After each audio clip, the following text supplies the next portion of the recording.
Bonjour tout le monde, j'espère que ça va bien. Alors aujourd'hui, on se retrouve pour une nouvelle capsule mensuelle sur Monnaie Pro et mon thème pour ce mois-ci, c'est l'hiver, le monde polaire, le froid. Bref, en plein dans le mille, hein? Et je commence avec directement mes incontournables. J'en ai 5 aujourd'hui, mais j'ai encore une fois plein de livres autres que je vais vous présenter en rafale. Donc, sans plus tarder, on débute avec Le Bonnet Rouge de Franck. C'est un album assez comique sur des pingouins, à propos de pingouins. Franck est un pingouin qui a toujours plein d'idées et là, il arrive avec un bonnet rouge, mais dans le fond, ça vient déstabiliser tout le monde parce que dans le village des pingouins, tout est noir et blanc. Donc là, c'est la grosse affaire, là, son idée de bonnet rouge.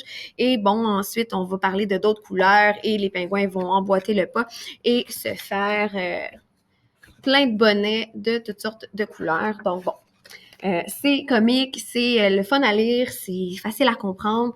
Et moi, je me suis dit, pourquoi pas, pour si jamais vous êtes avec deuxième cycle, troisième cycle, pourquoi pas aller travailler l'art plastique et reprendre l'illustrateur, là, donc faire un projet à la manière de l'illustrateur, puis d'aller travailler avec les médiums utilisés, soit entre autres le dessin, mais aussi le collage, et d'aller exploiter le noir et blanc avec, par exemple, du fusain et une couleur supplémentaire, un peu vraiment dans le même ordre d'idée que l'illustrateur. Et j'ai trouvé aussi des petites idées pour les plus petits, ne serait-ce que d'aller travailler le schéma du récit, d'aller remettre l'histoire en ordre parce qu'il y a plusieurs petites péripéties. Donc, ça peut être quelque chose d'intéressant à faire pour les petits aussi. Donc, c'est un album vraiment incontournable parce que dans le fond, on peut l'utiliser à plusieurs sauces et plusieurs niveaux.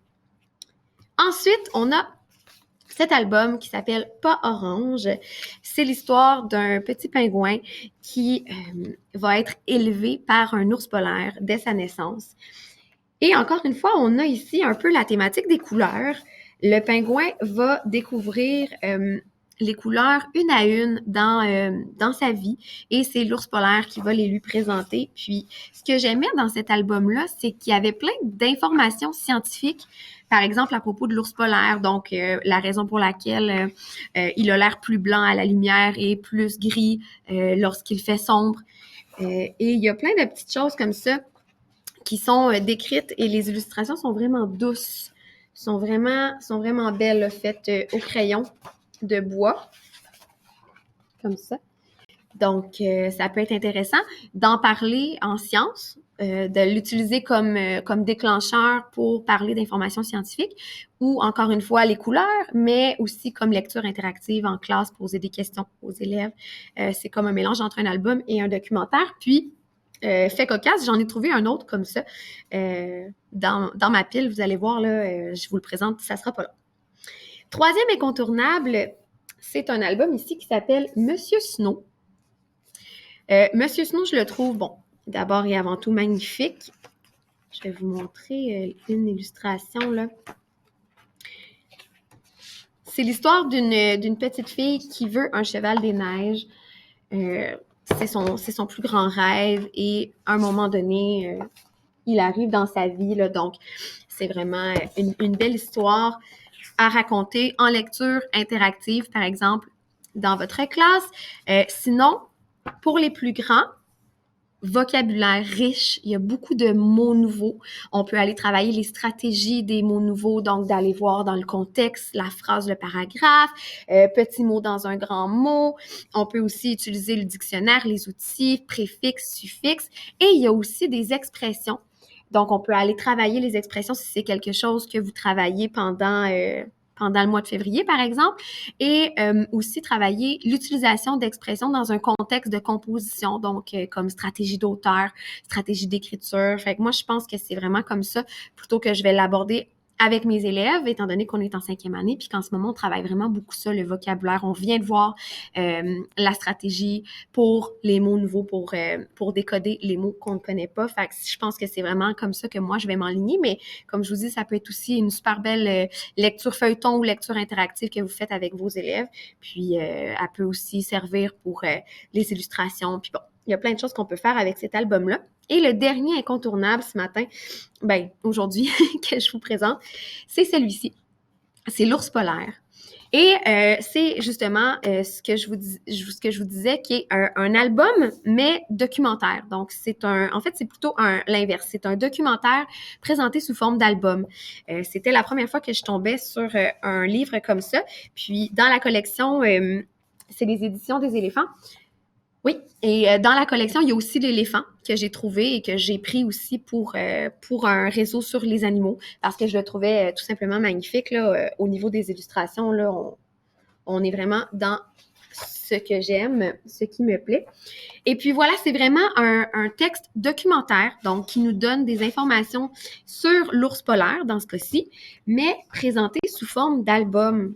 C'est vraiment quelque chose que j'apprécie, qui est un type d'ouvrage nouveau. C'est une découverte pour moi, mais je pense que ça peut être super intéressant de le lire aux élèves ou de le laisser à leur disposition, mais de s'en servir pour travailler le texte documentaire et la présentation, des informations scientifiques sur cet animal, mais pour aller faire composer des paragraphes de style documentaire, descriptif aux élèves, donc pour aller travailler cette stratégie-là d'écriture, parce que c'est ça, on retrouve, de courts paragraphes quand même, donc on peut aller reprendre la manière de l'auteur puis le faire aux élèves en 5 à 7 ou en pratique.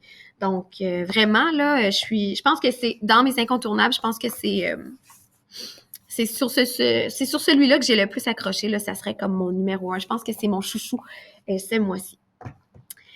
Ensuite, je vous présente, je pense que j'en ai un de plus. Oui, j'en ai 6 finalement.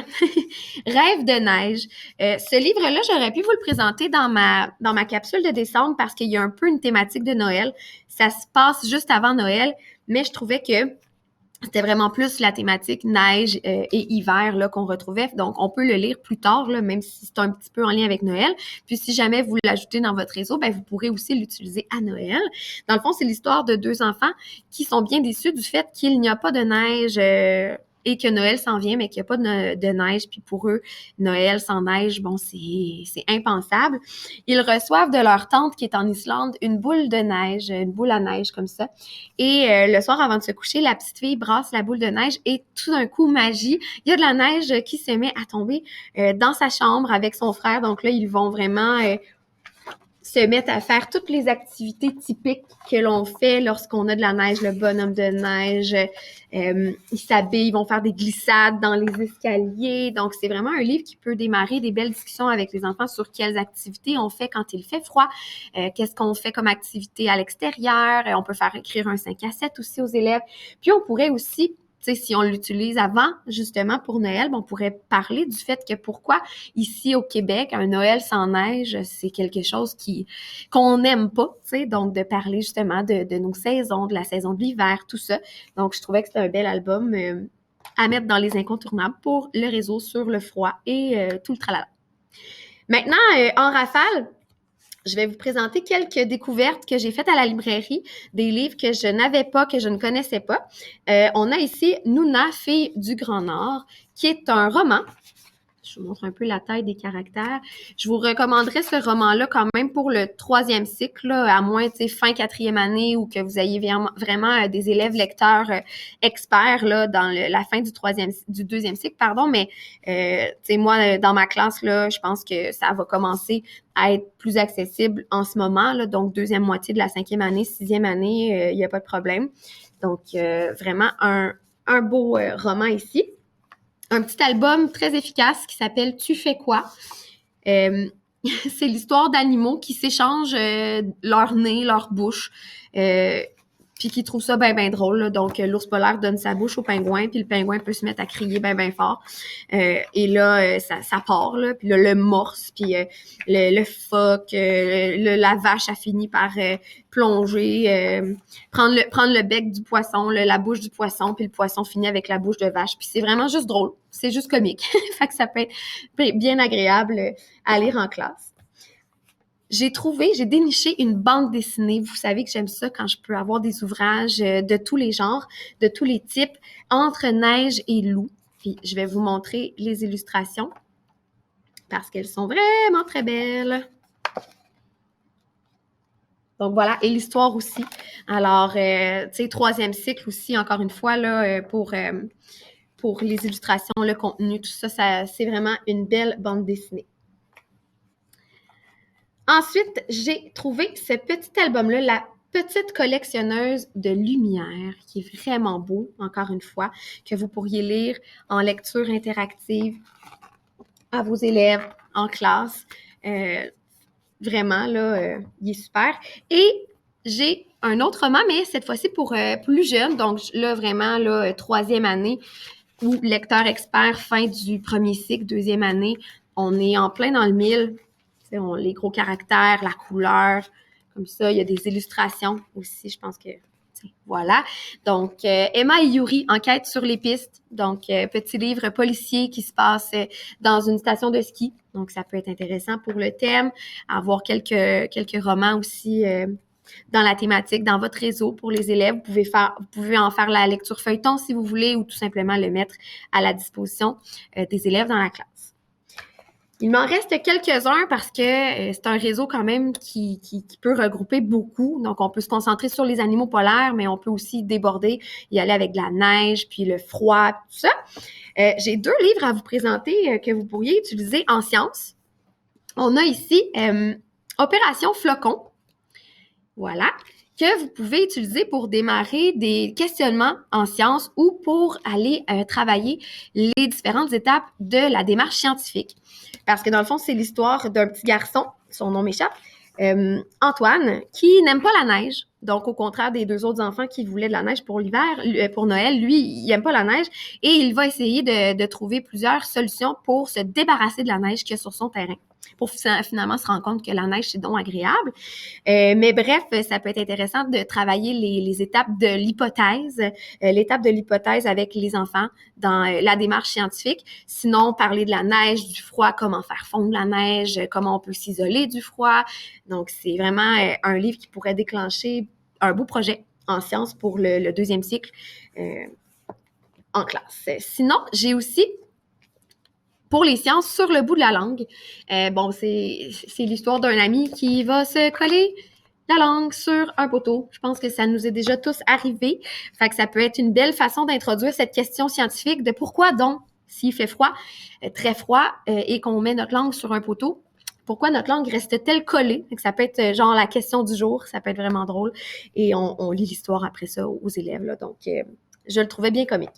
Mission Pôle Nord, donc un roman documentaire dont tu es le héros. Ça, c'est toujours vraiment très populaire auprès des élèves, je vous dirais, 3e cycle, là, encore une fois, pour la grosseur des caractères, mais c'est un livre où est-ce que les élèves peuvent choisir dans quelle direction ils s'en vont. Donc, je trouvais ça très intéressant. Ça peut être ajouté dans un réseau aussi très facilement. Oliver Jeffers, un adoré, je pense, de beaucoup.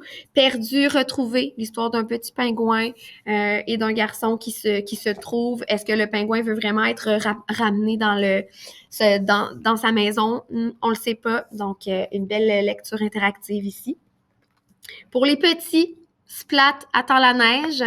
Cette collection-là de Splat, là, je pense que si vous enseignez au 1er cycle ou même au préscolaire, vous la connaissez. Donc, celui-là, il est vraiment le fun aussi avec la neige.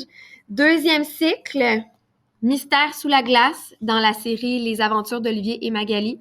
Donc, on a encore une fois un petit roman policier mystérieux qui peut plaire. Donc, je vous remontre la grosseur des caractères. Puis, dans la série, il y en a d'autres que j'aurais pu choisir aussi qui se passent en hiver. Mais je trouvais que celui-là, il était intéressant aussi. Il m'en reste 2, j'essaie d'aller vite. Le grand livre des animaux de l'extrême.